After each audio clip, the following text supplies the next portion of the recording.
Praise the Lord. ചോദ്യം ഉത്തരം പങ്ക്തി. കുർബാനയിലെ എന്തിനാണ് വൈദികൻ കാസിം പീലാസിം ഇങ്ങനെ 3 പ്രാവശ്യം മുട്ടുന്നത്? സീറോ മലബാർ സഭയിൽ എന്തിനാണ് വൈദികൻ ഇങ്ങനെ കാസിം പീലാസിം 3 പ്രാവശ്യം മുട്ടുന്നത്? അതിന് ബൈബിളിൽ എന്തെങ്കിലും തെളിവുണ്ടോ? ആദ്യമേ തന്നെ ബൈബിളിൽ തെളിവുണ്ട്. അതിൻ്റെ ആ കർമ്മം നമുക്കൊന്ന് നോക്കാം, എന്താണ് സംഭവിക്കണേ എന്നുള്ളത്. അതായത് അച്ഛൻ വൈദികൻ കാസിം പീലാസിം ഇങ്ങനെ എടുത്ത് കുരിശാകൃതിയിൽ ദൈവത്തിൻ്റെ മുമ്പിൽ ഈ യേശുക്രിസ്തുവിൻ്റെ സ്ഥാനത്ത് നിന്ന് യേശുക്രിസ്തുവിൻ്റെ ശരീരവും രക്തവും ദൈവത്തിന് അർപ്പിക്കുകയാണ്, ഇങ്ങനെ ഉയർത്തുകയാണ്. അങ്ങനെ കൊണ്ടുവരുമ്പോഴാണ് ഇങ്ങനെ 3 പ്രാവശ്യം മുട്ടുന്നത്. 3 പ്രാവശ്യം മുട്ടുന്നു. എന്നിട്ട് ബലിപീഠത്തിൽ ശരീരം വയ്ക്കുന്നു. അത് കഴിഞ്ഞിട്ട് ഈ കാപ്പ എന്ന് പറയുന്ന അതിൻ്റെ ഒരു കഷ്ണം എടുത്തിട്ട് ആണ് ഇങ്ങനെ കവർ ചെയ്യുന്നു. അതായത് കാസിം പീലാസിയും മൂടുന്നു. അത് കഴിഞ്ഞിട്ട് ബേമേലിക്ക് പോകുന്നു. വിശ്വാസ പ്രമാണം ചൊല്ലി 3 പ്രാവശ്യം കുനിഞ്ഞ് ബലിപീഠത്തിൽ വന്ന് ഈ കാപ്പയുടെ കഷ്ണം ഇങ്ങനെ എടുത്ത് ഇങ്ങനെ ചുരുട്ടി ഈ തിരുരഹസ്യങ്ങളുടെ ഇങ്ങനെ ചുരുട്ടിയിട്ട് ഈ തിരുരഹസ്യങ്ങൾ ചുറ്റും വെക്കുന്നു. ഇതാണ് കർമ്മം. ഈ കർമ്മം യോഹന്നാന്റെ സുവിശേഷം 20-ാം അധ്യായം 1 മുതൽ 8 വരെ വാക്യങ്ങളിലെ സംഭവമാണ്. അവിടെ നമ്മൾ കാണുന്നത് ഇങ്ങനെയാണ്. ആഴ്ചയുടെ ആദ്യ ദിവസം ഞായറാഴ്ച മഗ്ദല മറിയും മറ്റ് സ്ത്രീകളും യേശുവിൻ്റെ ശവകുടീരത്തിലേക്ക് പോയി. ശവകുടീരത്തിൻ്റെ മുഖത്ത് വെച്ചിരുന്ന കല്ല് മാറ്റപ്പെട്ടിരിക്കുന്നതായിട്ട് അവർ കണ്ടു. മഗ്ദല മറിയം ഓടി ശിമോൻ പത്രോസിൻ്റെ അടുത്തും യേശു സ്നേഹിച്ച ചേട്ടൻ്റെ അടുത്തും പറഞ്ഞു, ആരോ കർത്താവിൻ്റെ ശരീരം എടുത്തുകൊണ്ട് പോയിരിക്കുന്നു. ഇത് കേട്ടപാടെ യേശു സ്നേഹിച്ച ചേട്ടനും ശിമോൻ പത്രോസും കല്ലറങ്കിലേക്ക് ഓടി. രണ്ടുപേരും ഒരുമിച്ച് ഓടിയെങ്കിലും യേശു സ്നേഹിച്ച ശിഷ്യൻ പത്രോസിനേക്കാൾ വേഗം ഓടി കല്ലറയുടെ അടുത്തെത്തി കുനിഞ്ഞ് നോക്കിയപ്പോൾ കച്ച അവിടെ കിടക്കുന്ന കണ്ടു. എങ്കിലും അവനകത്ത് പ്രവേശിച്ചില്ല. ശിമോൻ പത്രോസ് ഈ യേശു സ്നേഹിച്ച ശിഷ്യൻ്റെ പിന്നാലെ വന്നു. അവൻ അകത്ത് പ്രവേശിച്ചു.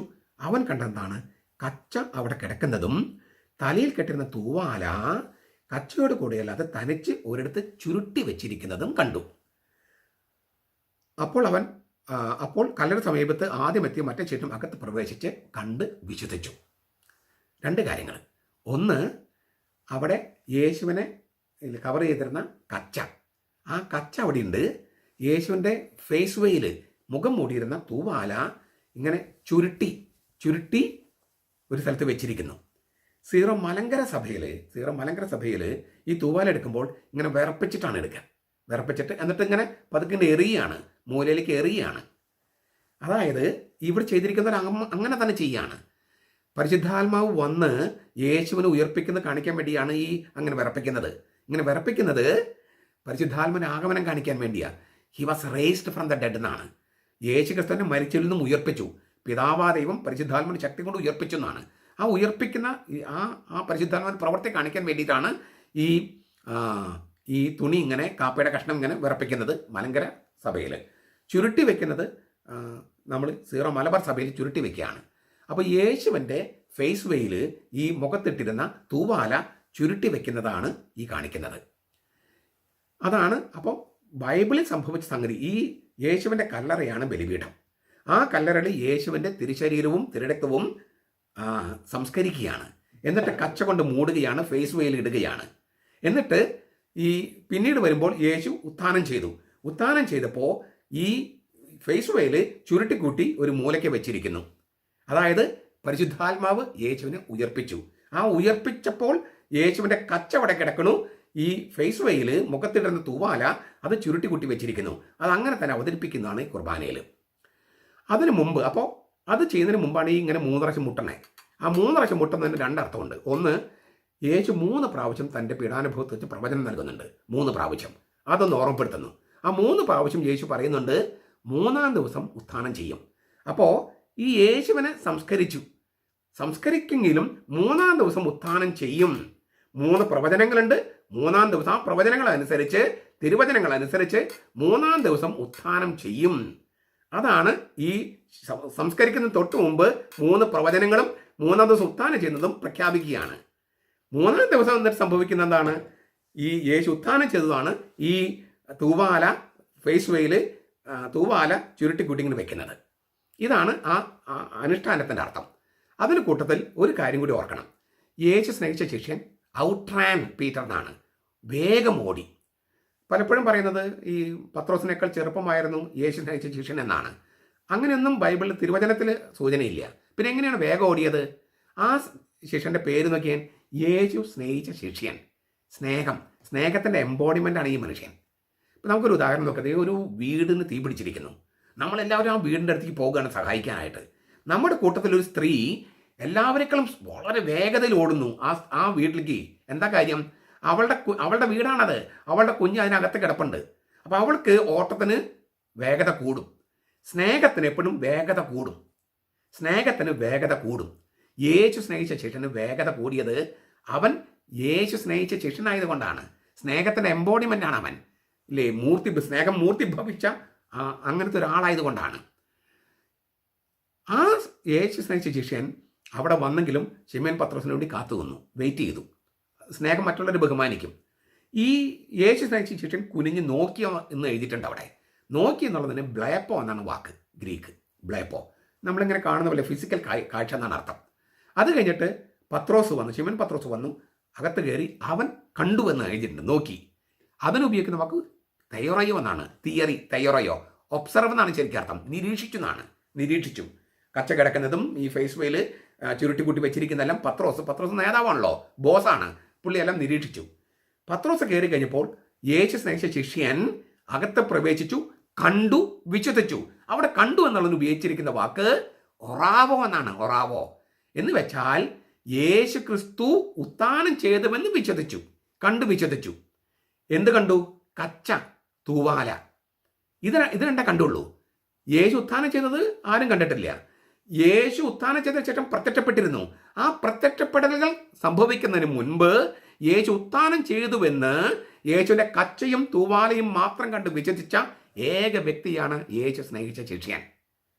യേശുവിൻ്റെ അത്ഭുതകരമായ വിസ്മയകരമായ പ്രത്യക്ഷപ്പെടലുകൾ ഇല്ലാതെ, ഉത്ഥാനത്തിന് ശേഷമുള്ള പ്രത്യക്ഷപ്പെടലുകൾ ഇല്ലാതെ യേശു ഉത്ഥാനം ചെയ്തുവെന്ന് അവൻ്റെ തൂവാല കണ്ട് കച്ച കണ്ട് വിശ്വസിച്ച ഏക ശിഷ്യനാണ് യേശു സ്നേഹിച്ച ശിഷ്യൻ. പിന്നീട് തോമസിനോട് യേശു ക്രിസ്തു പറയുന്നുണ്ട്, നീ കണ്ടതുകൊണ്ട് വിശ്വസിച്ചു, കാണാതെ വിശ്വസിക്കുന്നവർ ഭാഗ്യവാന്മാർ.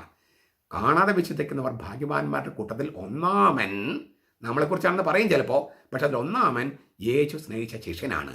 സ്നേഹത്തിന് അത്ഭുതങ്ങളും വിസ്മയങ്ങളും വേണ്ട വിശ്വസിക്കാൻ.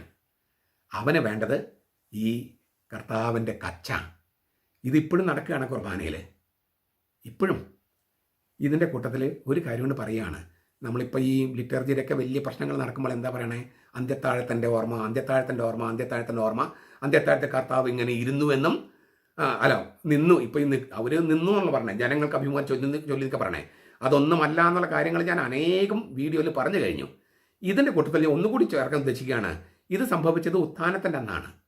അപ്പോൾ വിശുദ്ധ കുർബാനയിൽ കാസിം വിലാസം എടുത്തിട്ട് നമ്മളിങ്ങനെ മുട്ടി കർത്താവിനെ സംസ്കരിച്ച് പിന്നെ ഈ കച്ച കൊണ്ട് മൂടി കച്ച ഇങ്ങനെ ചുരുട്ടിക്കൂട്ടി എടുക്കുന്നതെല്ലാം ഉത്ഥാനത്തിൽ സംഭവിക്കുന്നതാണ്. അപ്പോൾ വിശുദ്ധ കുർബാന എന്ന് പറയുന്നത് അന്ത്യത്താഴത്തിൻ്റെ ഓർമ്മയാണ് എന്ന് പറയുന്നത് എന്തുമാത്രം അപര്യാപ്തമാണ്, ഇൻസഫിഷ്യൻറ്റ്. കർത്താവിൻ്റെ മരണവും സംസ്കാരവും ഉത്ഥാനവുമാണ് കുർബാനയിൽ ഓർക്കണേ. അപ്പോൾ അതൊന്നുമില്ലാതെ അന്ത്യത്താഴം മാത്രമെന്ന് പറഞ്ഞാൽ, അന്ത്യത്താഴത്തിൽ കർത്താവ് ചെയ്ത ഓർമ്മ എന്ന് മാതൃക എന്ന് പറഞ്ഞാൽ ഈ കാര്യങ്ങളൊന്നും മനസ്സിലാക്കാണ്ടല്ലേ പറയണേ. മാത്രമല്ല, ഞാൻ അത് പറഞ്ഞായിരുന്നു, ഈ അന്ത്യത്താഴത്തിൻ്റെ മുറി എന്ന് പറയുന്നത് ജെറൂസലേമിലേക്ക് തുറന്നിരിക്കുന്ന ഈ കിഴക്കോട്ട് ദർശനമുള്ള മുറിയായിരുന്നതൊക്കെ തെളിവുകൾ സഹിതം ഞാൻ നിങ്ങളോട് പറഞ്ഞു കഴിഞ്ഞതാണ്. എൻ്റെ മുമ്പത്തെ വീഡിയോസൊക്കെ ഒന്ന് കാണുക. ചുരുക്കത്തിൽ നമ്മൾ കർത്താവിൻ്റെ മരണത്തിലും ഉത്ഥാനത്തിലും പങ്കെടുക്കുകയാണ്. പൗലോസ് എന്താ പറയുന്നത്? കർത്താവിൻ്റെ മരണമാണ് നമ്മൾ കുർബാനയിൽ പ്രഖ്യാപിക്കുന്നത്, കർത്താവിൻ്റെ മരണം. അപ്പോൾ ഓർമ്മയ്ക്കായി ചെയ്യാൻ പറഞ്ഞത് പെസകയല്ല. പെസക ഓർമ്മിക്കാൻ കർത്താവ് പറയേണ്ട കാര്യമില്ല. നൂറ്റാണ്ടുകളായി യഹൂദന്മാർ ചെയ്തുകൊണ്ടിരുന്നതാണ്. അത് യേശു പറയേണ്ട കാര്യമില്ല. യേശുവിൻ്റെ കുരിശു മരണവും ഉത്ഥാനവുമാണ് യേശു മുൻകൂട്ടി ആസ്വദിക്കുന്നത് അന്ത്യത്താഴത്തിൽ. ആ ഓർമ്മയാണ് ആചരിക്കേണ്ടത്. യേശുവിൻ്റെ മരണവും ഉത്ഥാനവുമാണ് പ്രഖ്യാപിക്കുന്നത്. അത് കുരിശില്ലാതെയും ഉത്ഥാനമില്ലാതെയും വിശുദ്ധ കുർബാനയാകില്ല. അതുകൊണ്ട് പ്രിയപ്പെട്ട സുഹൃത്തുക്കളെ, അന്ത്യത്താഴം മേശയ്ക്ക് ചുറ്റും അതിങ്ങനെ പറഞ്ഞ് പാഷാണ്ഡതയാക്കി മാറ്റാതെ കുർബാനയുടെ രഹസ്യങ്ങളിലേക്ക് ഈ കർത്താവിൻ്റെ ഈ കച്ച കണ്ട് യേശു ഉത്ഥാനം ചെയ്തെന്ന് വിശ്വസിച്ച ആ ശിഷ്യന്റെ മനോഭാവത്തിലേക്ക് ഫിസിക്കൽ സൈറ്റ് മാത്രമല്ല, നിരീക്ഷണം മാത്രമല്ല, ഒറാവോ ആധ്യാത്മിക ഉൾക്കാഴ്ചയുള്ള യേശുവിൻ്റെ സ്നേഹത്തിൻ്റെ നമ്മൾക്ക് യേശുവിനോടുള്ള സ്നേഹത്തിൻ്റെ ആ സ്നേഹത്തിൽ നിന്ന് ഉത്ഭവിക്കുന്ന ആധ്യാത്മിക ഉൾക്കാഴ്ചയുള്ള ശിഷ്യന്മാരായി നമുക്ക് കുർബാനയിൽ പങ്കെടുക്കാം. അത് പ്രഘോഷിക്കാം. കാണാതെ വിശ്വസിച്ചവർ ഭാഗ്യവാന്മാർ എന്ന് കർത്താവ് യേശു സ്നേഹിച്ച ശിഷ്യനെക്കുറിച്ച് പറഞ്ഞതുപോലെ നമ്മൾ ഓരോരുത്തരെക്കുറിച്ചും പറയട്ടെ. നമ്മൾ ഓരോരുത്തരും യേശു സ്നേഹിച്ച ശിഷ്യന്മാരായി രൂപാന്തരപ്പെടട്ടെ.